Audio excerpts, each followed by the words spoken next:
이제 코로나와 우크라이나 전쟁의 여파로 이제 내년 경제가 매우 이제 안 좋을 것이라는 전망이 많이 나오고 있죠. 그래서 걱정과 두려움이 어느 때보다도 앞서는 올 연말인 것 같아요. 성령의 기다림으로 성령의 구조를 받고 피난처인 멜리데에 도착을 했지만 인간의 특별한 동정이 하나님의 동정과 다른 성령의 공의를 알게 하시고 고침받고 상처 입은 치유자가 되게 하십니다. 우리가 되었다 함이 없기에 이루어 가야 하는 구원 문제에 있어서 시기마다 종류가 다른 두려움이 몰려옵니다. 그러나 우리는 성령의 고침을 받았기 때문에 때마다 주시는 담대한 마음을 얻고 가야 합니다. 결론부터 말을 하면 담대한 마음이야말로 이제 구원받고 가는 인생이고 또 형제가 있는 인생이고 천국 갈 때까지 이유 달지 말고 겸손하게 살아야 하는 그런 마음이에요. 오늘은 성령의 담대한 마음에 대해서 생각을 해보겠습니다. 첫째로 떠나는 인생입니다. 11절에요. 석 달 후에 우리가 그 섬에서 겨울을 난 알렉산드리아 배를 타고 떠나니 그 배의 머리 장식은 디오스구로라. 이제 멜리데에서 석 달을 보냈습니다. 그 지중해에서는 우리가 알다시피 겨울에는 출항이 금지됐잖아요. 그 날이 이제 석 달이에요. 로마가 목적인 바울의 마지막을 향하는 시간에서 석 달은 대단한 시간인 거예요. 시간을 천히 여기는 것은 예수님을 천히 여기는 것이라고 했습니다. 어려서부터 시간과의 싸움을 하고 있어요. 아무것도 안 하는 날은 그냥 불안한 것이 아직도 있습니다. 어쨌든 멜리데는 지금 몰타섬인데 세계 최고의 휴양지가 되었는데 바울도 그 당시 완전 노인이고 질병 가운데서 또 그곳에서 보빌료의 대접도 받으면서 이제는 안심하라, 한 섬에 걸리리라. 말씀대로 섬에 걸렸으니까 이제는 좋사오니 여기서 쉬고 정착한다고 해도 누가 뭐라고 하겠습니까? 그런데 그 섬에서 겨울을 난 알렉산드리아 배를 우리가 타고 떠나니 해요. 바울이 떠나니 우리 일행도 떠나야죠. 누구 옆에 누가 있는가가, 내 옆에 누가 있는가가 참 너무 중요합니다. 바울 따라 떠나는 거죠. 그런데 새롭게 만난 알렉산드리아 배는 이전의 알렉산드리아 배와 아주 다른 점이 있는데요. 그 배의 머리 장식이 디오스구로라고 되어 있는 거예요. 이건 뭔가 하면 그리스 신화에 나오는 제우스와 바람을 핀 그 레다 사이에서 나온 쌍둥이 아들 카스토르와 폴룩스의 이름이에요. 이 쌍둥이 형제가 이제 사이가 좋아가지고 뱃사람의 수호신으로 숭배가 되었는데 그들을 기리는 자리에서는 그들을 구원자라고 불렀다고 해요. 그래서 로마인들도 이 디오스구로 신을 많이 좋아했는데요. 로마의 수호신으로 생각했다고 합니다. 그런데 우리가 이렇게 잘 생각을 해보면 근원을 거슬러 올라가면은 그리스 로마 신화는 전부 불륜이에요. 그러니까 지난번에 우리 그레데 그 의지하면서 해안을 돌 때도 그때도 제우스가 이제 에우로페를 사모해가지고 소가 돼가지고 와서 도착한 데가 그레데고 에우로페가 유럽이잖아요. 유럽. 그 유럽에 표시가 됐다고 이제 그랬습니다. 근데 이번에는 또 제우스가 그러니까 자기 부인이 있는데도 지금 또 스파르타의 왕비 레다하고 또 이렇게 불륜을 해서 난 쌍둥이 아들인 거예요. 그러니까 결국 힘과 권세를 가지면 인간이 하는 짓은 악하고 음란한 짓밖에 없음을 이렇게 보게 됩니다. 근데 이 세상 문화를 하나님 나라의 가치관으로 바꾸고자 하지만 생각해 보세요. 바울이 탄 배는 유라굴로 광풍에 파손되었어요. 디오스구로를 앞세운 배는 파손하지 않고 게다가 미리 멜리데에서 정박하고 바울까지 태워주게 되었어요. 광풍을 통과하고 여기까지 왔던 배는 난파되었는데 그 배와 출발지가 똑같은 곡물수송선이 겨울을 그곳에서 나면서 준비되어지고 있었네요. 정말 기이한 일 아닙니까? 똑같이 떠났는데 바울을 싣고 온 배는 파손했고 예, 우상을 섬기는 디오스그로호 배는 이곳에서 정박해가지고 배가 온전한 거예요. 그러니까 우리는 바울이 탔으니까 괜찮겠지가 아니라 바울이 탔기 때문에 배가 다 깨어졌어요.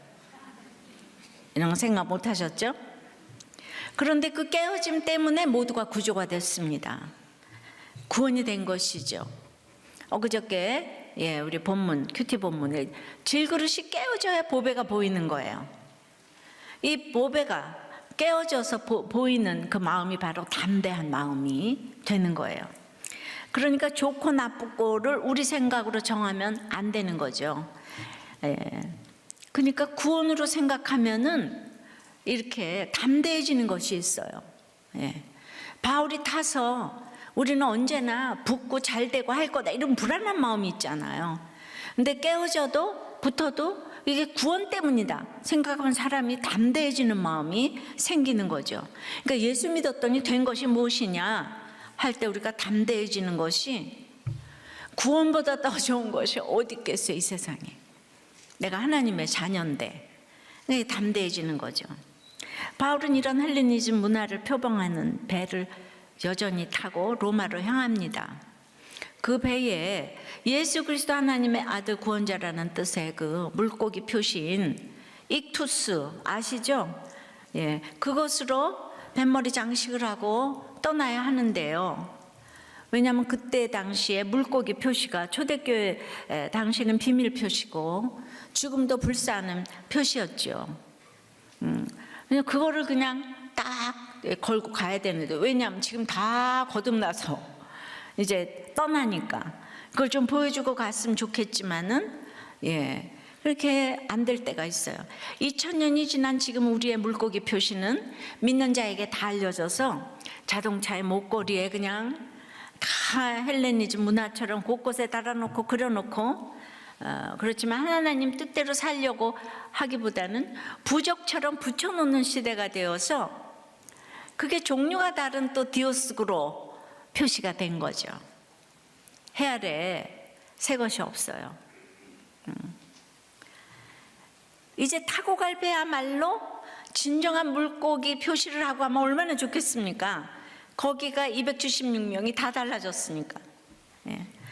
그런데도 불구하고 이 배는 제우스를 신봉하며 디오스그로 표시를 하며 로마로 가는 바울 마음이 어땠을까요? 저는 이 월드컵을 하면서 믿는 사람도 많지만은 얼마나 안 믿는 사람도 많겠습니까? 전 세계의 축제라고 하지만은 정치요, 돈이요, 권세요, 이 모든 것이 지금 모여서 이기면 좋고 죽으면 막 죽고 싶고, 아니, 지면은 막 죽고 싶고, 이게 스포츠 정신이 정말 실종이 되고, 우리는 뭐 치킨 해놓고 그냥 관람만 하면 되지만은 치킨 시켜놓고, 그렇지만은 또 많은 사람들이 응원 나가지고 또 이렇게 밤중에 나가니까 또 술을 먹고 이렇게 되는 것도 있을 수가 있죠. 그래서 지금 너무 믿음이 좋은 바울이 지금 제우스를 신봉하면서 디오스그로가 장식된 배를 타고 출발을 했다 이거예요. 그러니까 우리가 형식이 본질이 너무 중요하지만 형식이 따라주지 않을 때도 있어요. 그 시대의 문화 이런 거, 그러니까 이런 것들을 좀 생각하면서 가자고요. 뭐 안 그러면 디오스그로 그 표시를 다 때려 부셔요? 그렇지 못할 때도 있어요. 말씀대로 선한한 경험을 했기 때문에 이제 바울 일행은 뱃머리에 우상을 모신 우상숭배를 배를 타고 있지만은 그 우상숭배를 넘어서 참 하나님을 의지하며 항해를 시작합니다. 속은 다 하얀데 지금 빨간 배를 탄 거예요. 사과처럼 하얀데. 그럴 수도 있어요. 우상숭배를 넘어선다는 것은 내 안에 가득한 우상을 발견하여 버리는 거예요. 우상숭배의 죄악을 회개하는 것이죠. 우상숭배를 어떻게 회개하겠습니까? 내가 섬기던 우상이 무너지는 사건을 당하고 그 사건 속에서 주님의 말씀을 들을 때 우상숭배의 죄악을 회개할 수가 있는 거죠. 적용 질문이에요. 여러분은 지금 구원받았는데도 여전히 보기만 해도 마음이 든든해지는 디오스그로 그 기호처럼 아직도 내가 떠나지 못하고 있는 우상이나 미신은 무엇인가요? 예, 우리는 아버지가 친정아버지 엄마가 예수 안 믿어도 그냥 너무 생각만 해도 마음이 든든해. 뭐든지 나를 다 공급해주고 너무너무 좋다고 오직 예수만 안 믿어. 그러면 생각할 때마다 하나님 자리에 안 믿는 부모가 가 있겠죠, 그죠? 예.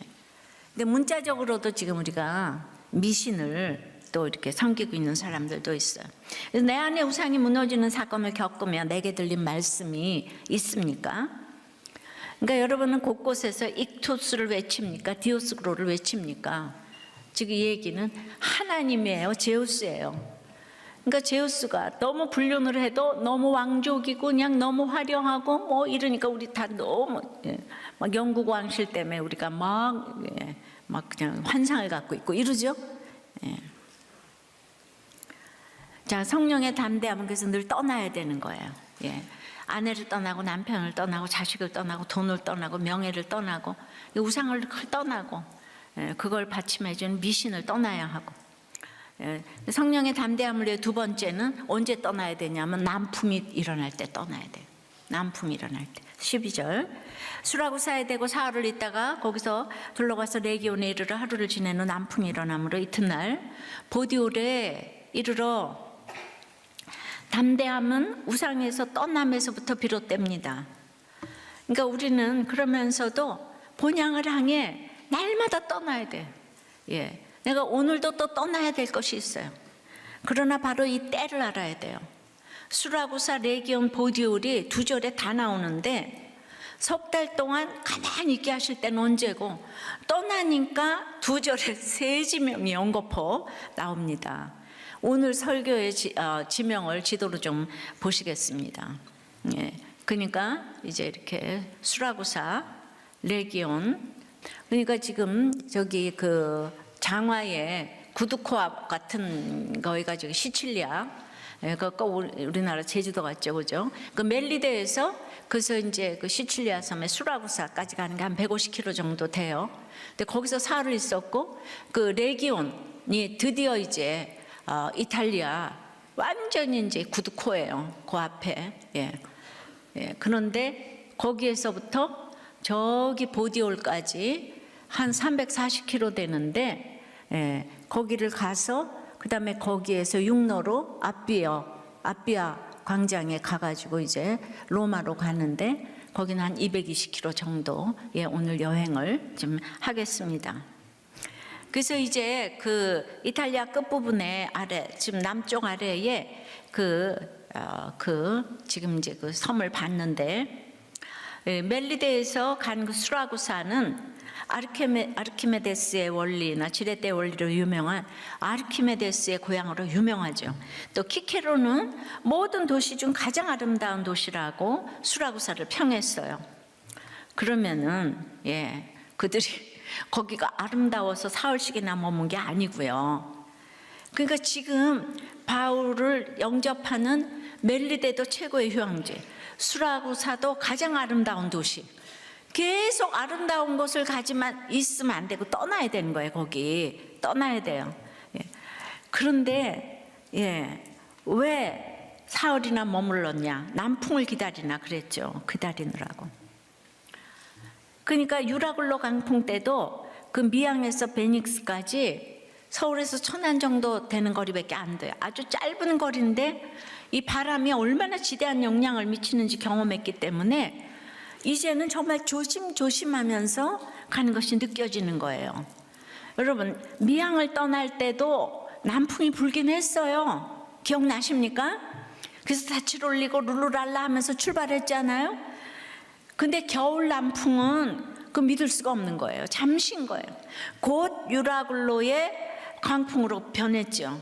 그때 바울이 말렸지만 전문가들이 다들 나서서 반대하니까 할 수 없이 또 같이 떠날 수밖에 없어요. 바울은. 그러다가 배가 대파되었습니다. 그러니까 이렇게 내가 반대도 어쩔 수 없는 결혼이 있고 안 들으니까 그런 때가 있어요. 속절없이 기다려야 할 때가 많아요. 근데 지금 기다리는 남풍은 겨울 남풍이 아니고 봄의 남풍이에요. 그래서 완전히 다른 남풍인데 이걸 기다려야 돼요. 그래도 급하다고 바늘 허리 꿰어서 못 쓰는 거예요. 급할 때일수록 돌아가라고 하죠. 예, 저도 남풍이 부는 줄 알고 결혼을 했어요. 결혼을 오래전에 하신 부모님, 결혼의 전문가이신 부모님이 하라고 하고, 지금 있다면 결혼정보센터가 전문가라면 전문가들이 최고로 치는 특혜급 결혼 아니었을까요? 근데 지금 생각하면 저에게 사인을 주셨어요. 제 감정이 말을 안 듣고 또 믿음으로 서로 확인하고 기도하고 한 결혼이 아니기 때문에, 그러니까 우리는 장로님, 권사님 양쪽이 다 장로님 아들 딸이지만은 그렇게 뭐 말씀으로 인도 안 받고 이런 얘기를 안 했어요. 근데 그러기 때문에 한쪽에서는 제가 불안한 것이 있었는데, 어떤 사인을 주셨냐 하면은 남편이 130번 선을 봤다 그러는 거예요. 그 지나고 보면 그거 굉장히 불안한 말인 거죠. 보통 이상한 사람이 아닌 거잖아요. 그런데 이게 이제 남풍에 속아가지고 불어있고자 했어. 이상하다고 생각은 했지만은, 그러니까 그때는 모르니까. 그러면 130번이나 받고 나를 그 다음에 택한 거니까 내가 좋은 거야? 이렇게. 그러니까 나도 속고 남도 속는. 그지만 참 이상하다고 생각했어요. 그래서 6개월 교제하는 동안의 남풍은 정말 너무도 잠시의 남풍이었는데, 광풍이 분 것은 정말 얼마 안 되어도 아니고 결혼 첫날부터 북동풍이 불어 닥쳤어요. 세상적으로 힘들면 광풍이고 좋으면 남풍이고 그런 걸 말하는 게 아니고요. 바울이 떠날 때도 떠나고 나니까 잠시 남풍이 불었잖아요. 그러니까 여러분, 이런 얘기를 성령님이 아니고는 해석이 안 되는 거예요. 제가 얘기를 해줘도 해석이 안 돼. 그래서 여전히 물씬 결혼하고 할 거 다 해요. 여기 와서 들어도. 해석도 안 되고 환경만 바라보고 근거도 없이 영원히 남풍이 계속될 것을 바라보고 디오스그로 장식을 달고 세상 정력으로 출발하는 것도 모른 채 무서운 항해를 시작하죠. 다들 그렇게. 그러니 금세 저에게 이 북동풍 광풍이 몰아치는데 저에게 담대함이라고는 진짜 1도 없는 거예요. 그래서 정말 생각해 볼수록 제가 이제 녹초가 되었지만은 주님이 동행해 주셨기 때문에 수많은 모든 과정을 거쳐서 지금 이 자리에 제가 있네요. 그러니까 지금은 꺼진 불도 다시 보자 하면서 조심조심하며 남풍이 불 때를 기다리며 한 걸음씩 가고 있습니다. 우리의 모든 거는 떠나야 되는데 언제 떠나야 되는가? 수라구사에서는 사흘, 또 여기서는 하루, 멜리데에서는 석 달, 이것도 저기 보디올에서는 일주일. 이걸 어떻게 알겠어요, 여러분? 결론부터 말하면, 그러니까 목장 공동체가 없이는 이건 알 수가 없는 거예요, 여러분. 여러분 힘으로는 알 수가 없어요. 그러니까 한 걸음씩 인도받고 남풍을 기다리며 가니까 레기온에 도착을 했어요. 드디어 원하고 바라고 기도하던 이탈리아 반도에 도착을 했습니다. 장화 모양이 아까 구도 앞쪽 코에 해당하는 지역의 항구 도시인데, 이 여기에서 보디올까지는 남풍 덕분에 340km나 떨어져 있는데 단 이틀 만에 도착을 했어요. 이거는 아무리 해도 5일 이상은 걸려야 되는데 이건 이제 기적인 거죠. 그만큼 남풍은 절대적이었습니다. 근데 여러분, 남풍은 하나님만이 주실 수 있는 자연바람이잖아요. 내가 아무리 노력해도 하나님이 아니면 우리는 갈 수가 없는 거예요. 하나님이 남풍을 주신다고요. 그러니까 전문가가 소용이 없다고요. 여기는 보디올은 일찍 발달한 상업항구 도시인데요. 로마 다음으로 이탈리아에서 가장 오래된 회당이 있었다고 하니까 이 회당을 중심으로 기독교인들이 생겼겠죠.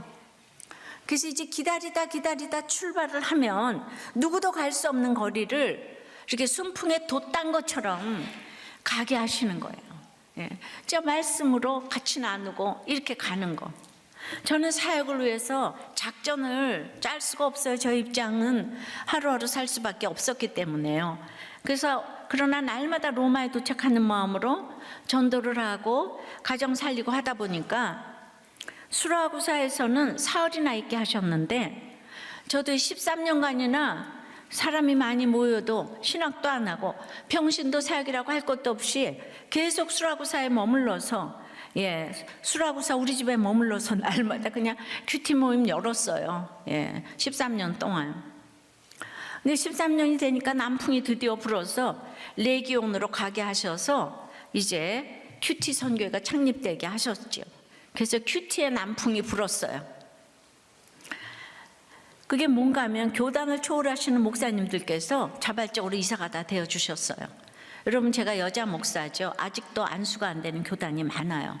안수가 안 되는 대표적인 합동교단 중에 이 사랑의 교회 옥하는 목사님이 장소를 빌려주시고 축도까지 해주시고 큐티 선교회가 창립되었어요. 2000년 7월 17일에.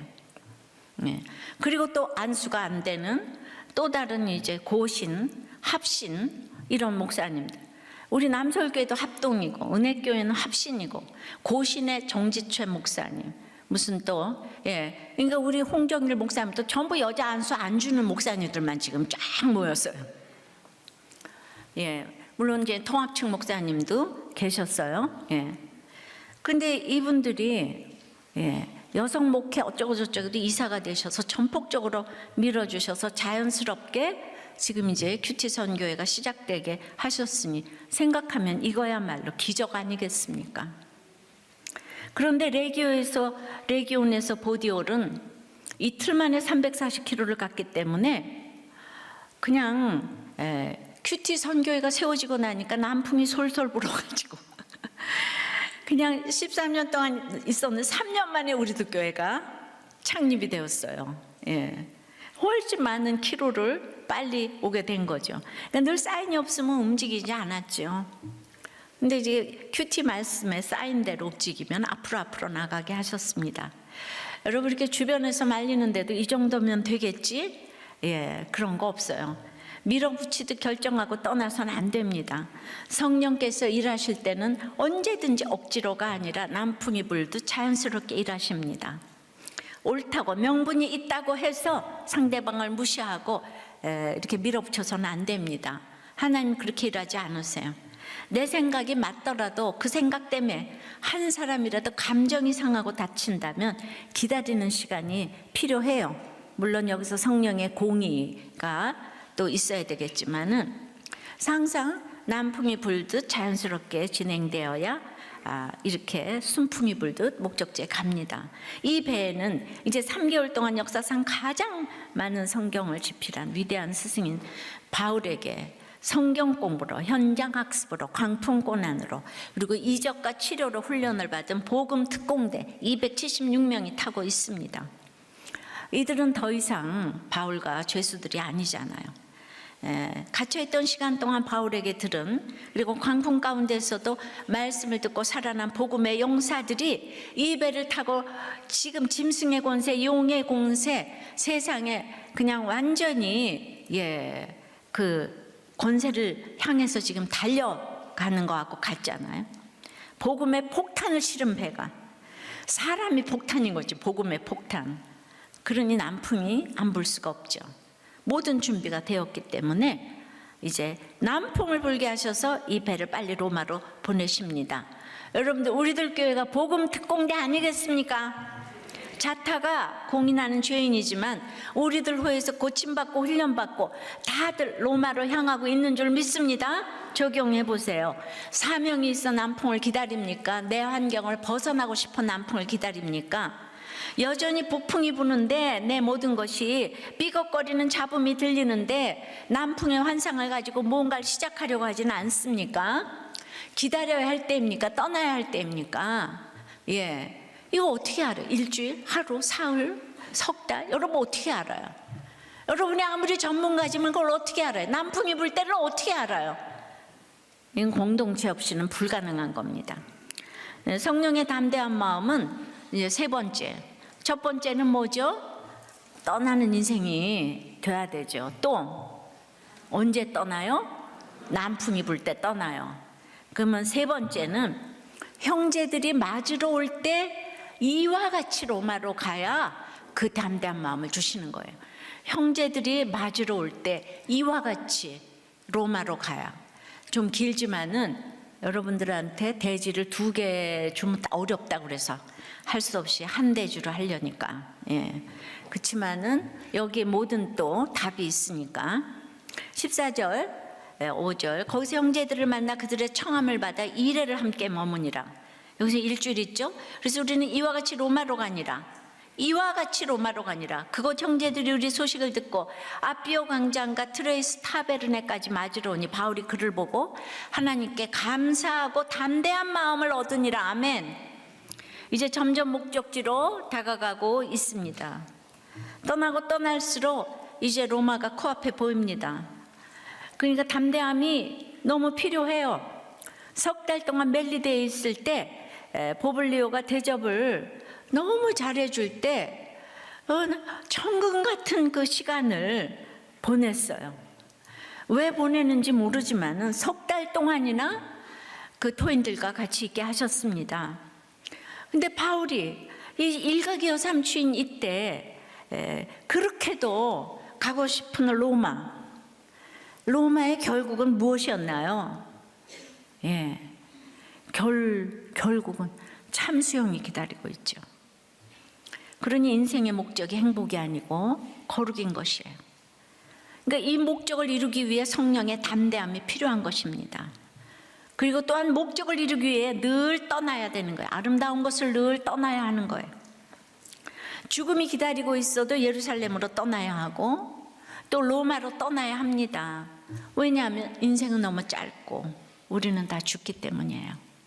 그러면 잘 죽는 것이 최고의 상 아니겠습니까?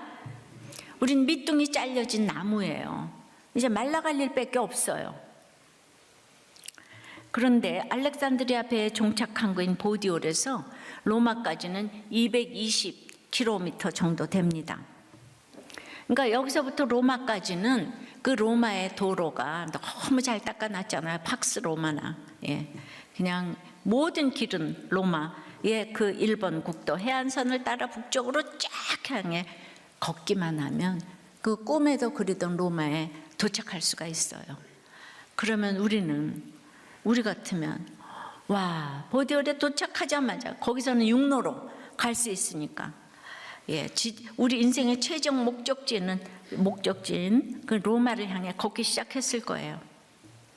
하지만 바울은 자기 일정을 자기 마음대로 결정할 수 없었어요. 왜냐하면 그는 죄수 신분이잖아요. 바울에 대한 모든 결정은 백부장 율리오의 호송 책임자인 백부장 율리오에게 있는 거예요. 그러니까 마지막까지도 우리가 생각해야 될 것은 내가 죄인이기 때문에 목적지가 바로 눈앞에 있더라도 우리는 묻고 가야 해요. 허락을 받아야 해요. 이것이 하나님이 명령하신 것이라도 내 위에 세워둔 질서에게 묻고 가야 해요. 이것이 아무리 구원을 위한 일이라도 내게 허락한 질서, 가정에서는 남편, 부모, 직장에서 또 직장에서도 내 위에 하나님께서 세우신 그 질서에 끝까지 순종하며 묻고 가야 하는 거예요. 굉장히 여러분들은 항상 성경에 토시를 놓치면 안 돼요. 바울이 고린도에서 로마서를 쓸 때 네가 앞으로 로마에서도 증언하여야 하리라 그랬잖아요. 예언을 받았으면 바로 로마로 출발했으면 일주일도 안 걸렸을 건데 그냥 그때그때 환경과 질서에 순종하느라고 감옥, 광풍, 돌팔매, 독사 이런 거를 다 거쳐가면서 내게 주신 말씀으로 하루하루 물으며 인도함 받고 가는 것이 로마로 가는 거예요. 이것이 성령의 담대함의 비결입니다. 그래서 하루하루 사는 것이 선교이고 천국이고 최고의 담대함의 비결이에요. 우리가 모든 것을 가지고도 담대함이 없으면은 돈이 무슨 소용이 있겠습니까? 여기서 근데 만난 형제들은 원어상 그리스도인임을 알 수가 있어요. 즉 믿는 그리스도인들을 이곳에서도 만나 교제할 수가 있었습니다. 이들은 베드로의 오순절 설교를 듣고 흩어진 사람들일 수도 있고요. 바울이 로마서를 보내서 복음이 미리 전해져 받아들인 사람들일 수도 있습니다. 이처럼 우리가 갈 수 없는 곳에도 말씀과 문서를 보내며 가는 것 또한 이와 같이 로마로 향하는 길이라 이해할 수 있습니다. 멜리데인들을 전도하고 지금 오는 길이에요. 근데 그 사람들에게 복음만 전했어요. 그 사람들이 성숙해져 가는 건 지금 못 봐요. 그죠? 복음만 전하고 예수가 그리스도다 아멘 복음 제시해서 영접만 지금 했어요. 병만 고쳐주고 떠났어요. 예. 그런데 바울이 만나고 싶은 사람은 형제인 거예요. 주 안에서 형제들을 만나서 서로 죄인임을 확인하는 만남은 너무 기쁨이에요. 로마로 가는 담대함의 비결이 되는 거예요. 우리가 직접 로마로 갈 수 있지만 가기 전에 먼저 말씀을 전달하는 것도 이와 같이 로마로 가는 길인데요. 바로 이 죄인들의 나눔인 큐티인이 영문판으로 번역이 되어서 점점 선교 현장에 큐티인 영문판을 보급하고 있는데요. 이 또한 로마로 가는 길이겠죠. 바울은 일주일의 시간을 보디올에서 믿음의 형제들과 보내고 이와 같이 드디어 그리도 외치던 로마로 향합니다. 여기서 왜 일주일 있었을까? 백부장 율리오의 볼 일도 있었을 것이고 우리는 몰라 그거요. 예. 그런데 분명히 그때그때마다 인도함이 지금 있는 거예요. 예. 그 믿음의 형제들과 일주일 보낸 것이 담대함의 비결이에요. 15절 예. 읽습니다. 그곳 형제들이 우리 소식을 듣고 아비오 광장과 트레이스 타베르네까지 맞으러 오니 바울이 그들을 보고 하나님께 감사하고 담대한 마음을 얻으니라. 아멘. 이 맞으러로 번역한 헬라어 단어 아판테시스는요, 이 마중을 의미합니다. 특히 높은 사람, 귀한 사람, 황제, 황제의 사절, 총독, 장군 이런 사람을 예를 갖춰서 환영하는데요. 그냥 만나러 나가는 단순한 단어가 아니라 로마의 장군들이 전쟁을 끝내고 개선을 해서 돌아올 때 개선 장군을 맞으러 갈 때 그때 사용되는 단어예요. 근데 생각해 보세요. 초라하고 병든 늙은이 바울이 지금 이제 로마로 들어가는 그 순간을 하나님께서는 그러니까 어떻게 보고 계신 거예요? 모든 전쟁을 승리로 끝내고 돌아온 개선 장군으로 지금 보고 계신 것이에요. 사람들이 볼 때는 어때요? 백부장이 호송하는 초라한 죄수잖아요. 죄인이잖아요. 그런데 하나님께서는 이 아펜테시스라는 단어를 쓰면서 바울을 하늘나라 최고의 장군으로 맞아 들이시는 거예요. 비록 백부장이 질서 가운데 있지만 하나님 눈에는 모든 천군 천사 위에 장군으로 보고 계신 거예요. 여러분들이 사장의 질서, 남편의 질서, 그냥 이 모든 질서 가운데 있지만은 여러분들을 하나님 눈에는 천군 천사의 장군으로 보고 계신 인생을 살고 계십니까? 형제들과 죄인들의 나눔을 하면서 이와 같이 사람들이 손가락질하고 무시하는 죄패를 가지고 있고 큰 부와 능력도 없는 초라한 모습이지만 이 말씀 하나 붙들고 오늘도 내 자리를 지키며 살아낼 때, 저 천국으로 갈 때 하나님께서 우리를 최고의 개선 장군으로 맞이해 주실 줄 믿습니다. 이번 주 한 목자님의 나눔인데요. 참 목자님이 자신의 그 연약한 부분들을 이렇게 다 나눠 주셨어요. 저는 이게 대단한 나눔 같지 않지만은 그냥 일상적으로 우리가 할 수 있는 나눔이거든요. 이런 나눔이 죄인들의 나눔이에요. 이것이 형제의 나눔이에요. 나는 예수 이름으로 구원을 받았다고 자신 있게 말할 수 있다. 그런데 14년 동안 직장을 다니면서 수많은 사람이 지나갔는데 그냥 미움이 가득한 사람이 있다는 거예요.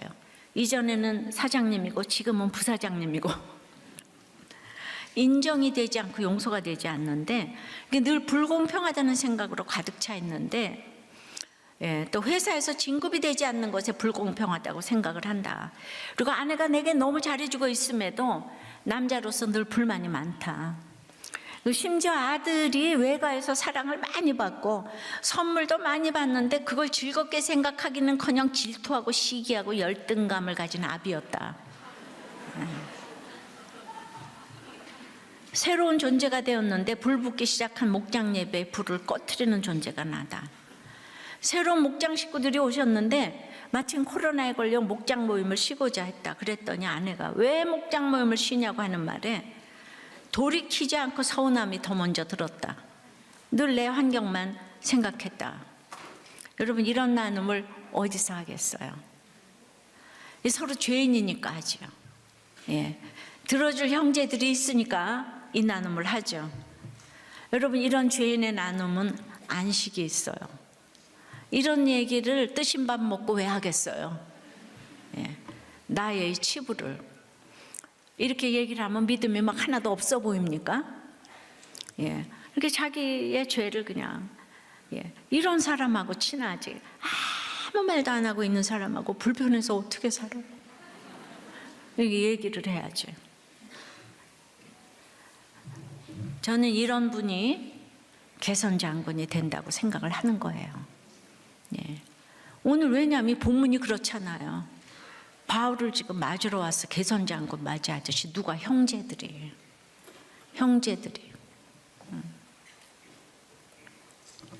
로마에서 아비오 광장까지는 64km, 트레이스 타베르네까지는 49km 정도니까 각각 걸어서 한 이틀은 걸렸을 거예요. 근데 로마에서 온 성도들을 보자마자 바울이 너무 반갑고 감격스러워서 하나님께 감사하고 담대한 마음을 얻었다고요. 이건 바울이 난파 직전에 알렉산드리아 호에서 음식을 주면서 하나님께 축사했다고 하는 말과 같은 말이에요. 예. 바울의 소식을 듣고 맞으러 온 로마 성도들의 역할이 이렇게 컸어요. 이틀 길을 걸어서 왔으니까 어떻게 보면 큰 수고 같지만 어떻게 보면 또 별거 아니잖아요. 시간만 내면 누구나 또 할 수 있는 일이잖아요. 이 소식을 들을 때 관심을 가지면 어렵지 않게 할 수 있는 섬김이에요. 그런데 이 섬김이 바울의 마음을 가장 감동시켰어요. 로마행 여정에 마침표를 찍는 감사와 담대한 마음을 바울에게 주었어요. 우리 성도들의 간증을 듣다 보면 종종 이런 나눔을 하시죠. 목장에서 차려준 밥에 마음이 녹았다.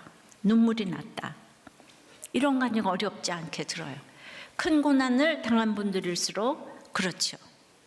누구에게는 아무것도 아닌 밥 한 끼지만 어떤 사람에게는 그 마음을 움직이는, 그냥 움직이는 게 아니라 한 주를 살 수 있는, 또한 평생이 바뀔 수 있는 그 담대한 마음을 주는 최고의 응원인 것입니다. 하나님께 감사하니까 또한 담대한 마음을 이제 얻게 되는 거예요. 담대한 마음 타르소스는 성경에서 이곳에서만 쓰인 단어인데요. 담대함, 용기라는 뜻이거든요. 바울이 예루살렘 공회 앞에서 변론한 날 밤 주님이 바울 곁에 서서 담대하라. 네가 예루살렘에서 나의 일을 증언한 것처럼 로마에서도 증언하여야 하리라. 기억나시죠? 진짜 매맞고 마음이 춥고 힘든 밤일 텐데 우리 주님이 바울 옆에 서서 담대하라. 예수님도 늘 우리 보고 담대하라. 이거 명령으로 쓰셨는데 요한복음 16장 33절이 중요해요. 예. 담대하는 이유는 세상에서는 너희가 환난을 당하나. 예. 요한복음 16장 33절. 세상에서는 너희가 환난을 당하나 담대하라. 내가 세상을 이겨온노라. 환난 중에 어떻게 담대합니까? 이 환난 많은 세상을 주님이 이기셨기 때문이죠. 어떻게 이겼습니까? 그 환난을 어떻게 이깁니까? 바울이 수많은 환난을 당하고 보디올에 딱 도착을 했는데 주님이 개선장군처럼 맞아주셨는데 누구로 인해? 형제로 인해, 형제의 맞아줌으로 인해 그러니까 어떻게 적용합니까? 내가 내 자리 잘 지키면서 남풍을 누가 줘? 주님이 주잖아. 주님을 붙잡는 거예요. 그러니까 내가 내 자리 잘 지키고 이 믿음을 붙잡는 것만으로도 옆에 사람에게는 큰 담대함을 주는 거예요. 내가 뭐 대단한 걸 하는 게 아니에요. 목장에서 이렇게 하나 나눠주는 게 옆에 사람에게는 아주 담대함을 주는 비결인 거예요.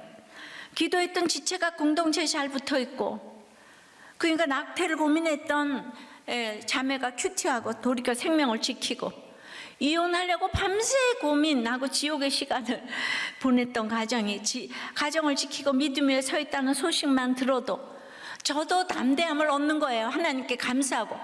이해가 안 되세요? 여러분들이 이혼을 안 하고 낙태를 안 하고 그랬을 때 바울이 오늘 담대함을 얻는 것처럼 저도 이 말씀이 그래도 이 말씀 부드럽구나. 제가 얼마나 담대함을 얻겠습니까? 이해되시죠? 목자 여러분들도 이게 이해가 되실 거예요. 예. 제가 이번 주에 또 편지를 하나 받았어요. 예. 날마다 큐티하며 성령의 고침을 받고 새로 태어난 이 집사예요.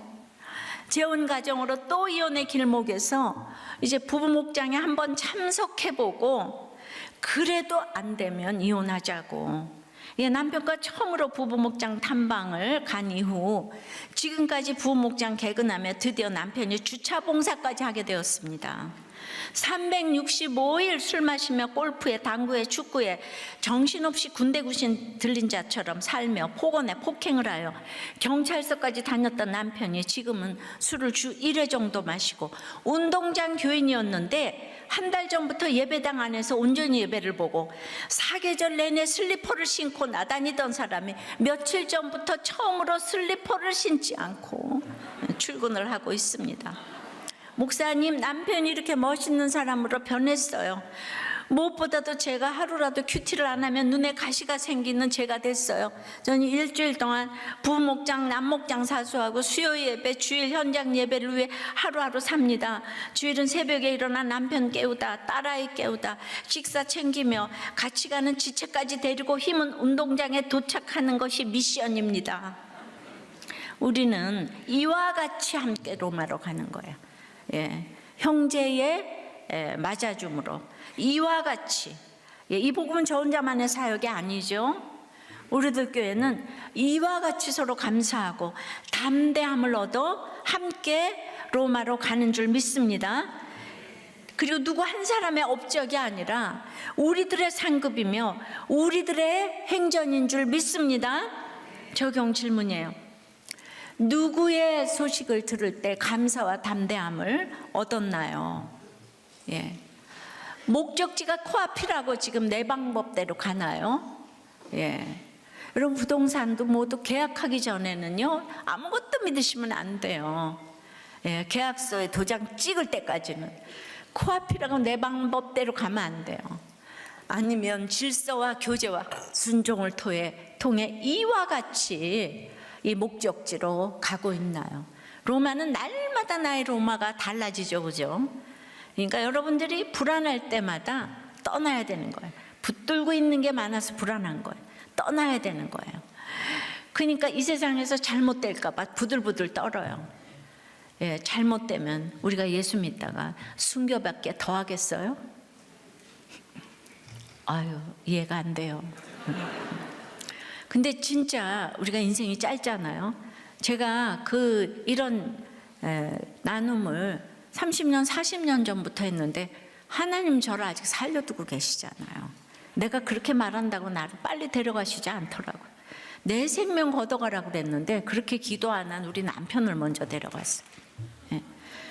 우리 남편이 정말 병원을 아주 그냥 전문가처럼 얼마나 성실하고 열심히 환자들에게. 근데 하나님 앞에 기도를 해야죠, 그죠? 예. 두려움 없이. 근데 두려움이 또 어떻게 없겠어요? 있지만은 이렇게 날마다 하나님 방법대로 질서와 교제를 통해서. 한 목사님이 유수한 신학대학을 나오시고 목회하시는 중에 우리들 교회 목회자 세미나와 양육을 다 받으셨어요. 근데 그때 충격을 받고 이 목회가 배워서 되는 것이 아니라 자신의 삶이 그대로 녹아져야 된다고 생각을 하셨는데, 그러다가 어느 주일 아침에 목사님과 다툰 사모님이 우리들 교회로 도망쳐와서 등록을 하셨어요. 그래서 이 목사님이 그 다음 주일에 성도들을 전부 한 차에 태워서 우리들 교회 등록시키시고 본인도 등록을 하시고 지금은 부목자가 되셨어요. 예. 저는 이제 뭐 이렇게 다 오라고 드리는 말씀이 아니고, 이 부목자님은 사모님, 사모님 2명의 자녀를 입양했어요. 아내도 또 이혼하기 전에 이 목사님을 만났는데 그 후 이혼하고 두 분이 재혼을 했어요. 얼마나 상처가 많으시겠습니까? 그래서 저는 이 정도 돼야 우리도 꽤 말씀이 들리는구나. 이거 유다와 요셉 얘기를 하잖아요. 시아버지하고 며느리하고 동침한 유다가 예수님의 직계조상이 됐다고 하는데, 훈련 많이 받으셔가지고 빨리 나가서 제대로 된 목회하세요. 여기서 이제 훈련 다 받으셔가지고 그 성도들 그대로 데리고 나가셔가지고, 그러니까 여기 이제 훈련 받으러 왔다고 생각을 지금 이제 하시고, 너무 많으면 이제 못 오셨겠는데, 진짜 우리들 교회의 간증은 종류와 장르가 정말 이제 끝이 없는 것 같다는 생각을 하면서 한쪽에서는 또 마음이 또 이제 또 아프기도 하고 그렇습니다. 아버지 하나님, 성령의 담대함에 대해서 이렇게 듣게 하시니 감사합니다. 주님, 석 달을 기다려서 이 가고 싶은 로마에 가기 위해서 결론이 무엇인지 알기 때문에 담대함이 너무너무 필요합니다. 그러나 다 대단한 말씀보다 죄인들인 형제의 맞아줌이 바울에게 담대함을 가져다 준 비결이 됨을 보았습니다. 주님, 우리가 대단한 개선 장군이 어떻게 되겠습니까? 그러나 바울은 유대인들과 수많은 왕과 총독들을 만나고 왔지만 이제 로마에 들어가기 직전에 형제 공동체에 맞아줌으로 하나님께 감사함과 담대함을 얻었다고 합니다.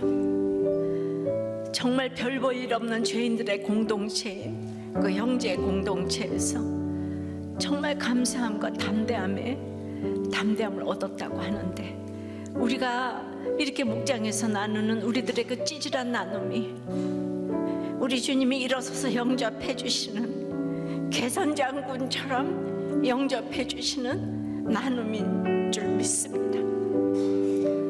주님, 늘 죄인인 줄 알지만은 아직도 의인됨이 정말 시굿대고 없이 나오는 것을 보게 됩니다.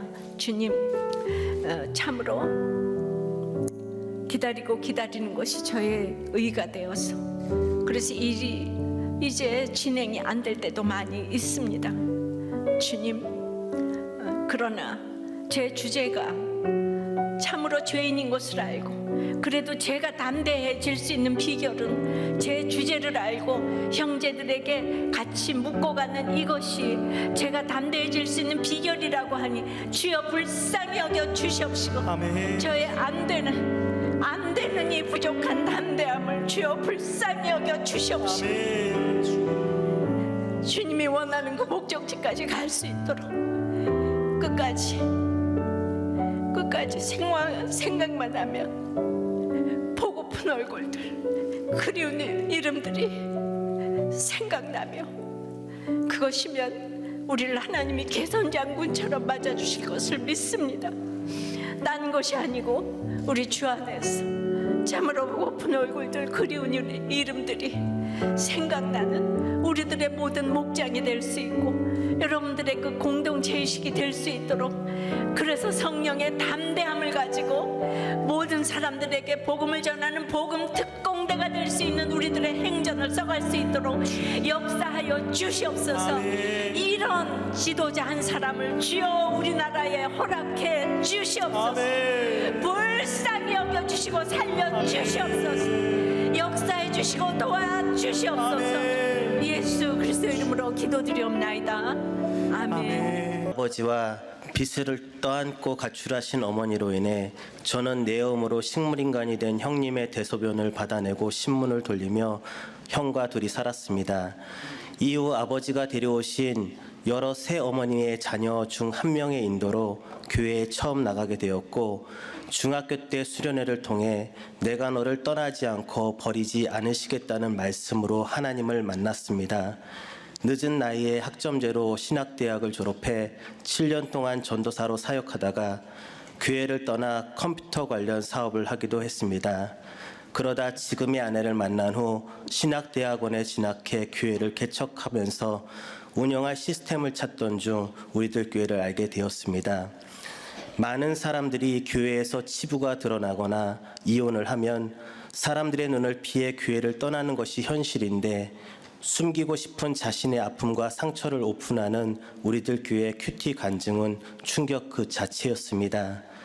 저는 2번의 이혼 후 지금의 아내와 3번째 결혼을 하였고, 아내는 저를 만나 이혼 후 저와 재혼한 치부를 드러내기 힘들었기에 더 충격이었습니다. 저는 우리들 교회 목회를 배워야겠다고 생각하며 목회자 목욕탕 세미나에 참석했습니다. 그런데 세미나에서 들은 간증들과 목장에서도 비슷한 간증을 하시는 것들을 들으며 또 충격을 받았습니다. 그렇게 연속되는 충격 가운데 저는 목회가 단순히 배워서 되는 것이 아니라 내 자신의 삶이 그대로 녹아져 지체의 아픔 속으로 들어가야 된다는 것을 깨달았습니다. 2번의 세미나 참석과 양육을 마치고 영원한 남풍을 기대하며 목회의 항해를 시작했지만 얼마 지나지 않아 광풍에 파선하게 되었습니다.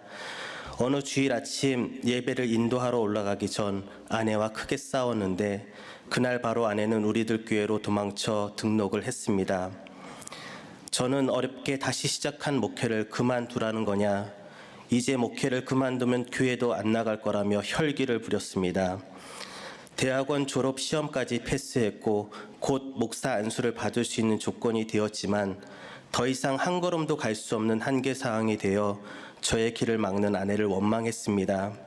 그리고 다음 주일 저는 될 대로 되라는 심정으로 교인들을 한 차에 태우고 와서 우리들 교회에 등록하게 되었습니다. 그 후 1:1 양육을 받으며 100% 오르신 하나님을 깨달았습니다.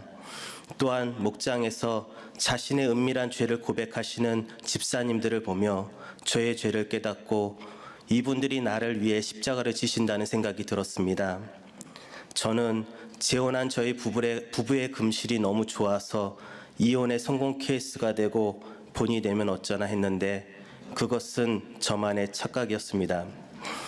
삼원과 재혼으로 얼룩진 갈등의 고리와 내면의 상처들로 인한 아내와의 다툼, 그 가운데 입양한 저의 2 자녀와 아내의 2 자녀가 상처받고 있음을 알지 못했습니다. 저는 늘 모든 문제를 혼자 해결하며 살아왔기에 아내가 조심스럽게 꺼내는 이야기에도 그 말이 딴지로 들리고 지적하는 것으로 들렸습니다. 갈등의 사항들이 싫어서 왜 가만히 있는 나를 귀찮게 건드리냐며 어쩌라고를 외치며 혈기를 부렸습니다. 이렇게 깨어진 폐잔병 같은 저를 구조해주고 개선장군으로 맞이해주는 목장 식구들이 있어 얼마나 든든한지 모릅니다. 지금은 낮에는 병원 전산과에서 밤에는 대리운전을 하며 가족의 생계를 위해 일하고 있으며 우리들 교회 부목자로 목장에 꼭 붙어가고 있습니다. 이제는 혼자가 아니니 목장 식구들에게 묻고 질서에 순종하며 저의 노마를 향해 가겠습니다. 우리들 교회로 도망와준 아내에게 미안하고 고맙고 사랑한다고 전합니다. 목회가 우상이 되어 디오스구로로 장식했던 저의 실체를 깨닫고 성령의 담대함을 얻게 해주신 하나님 감사합니다.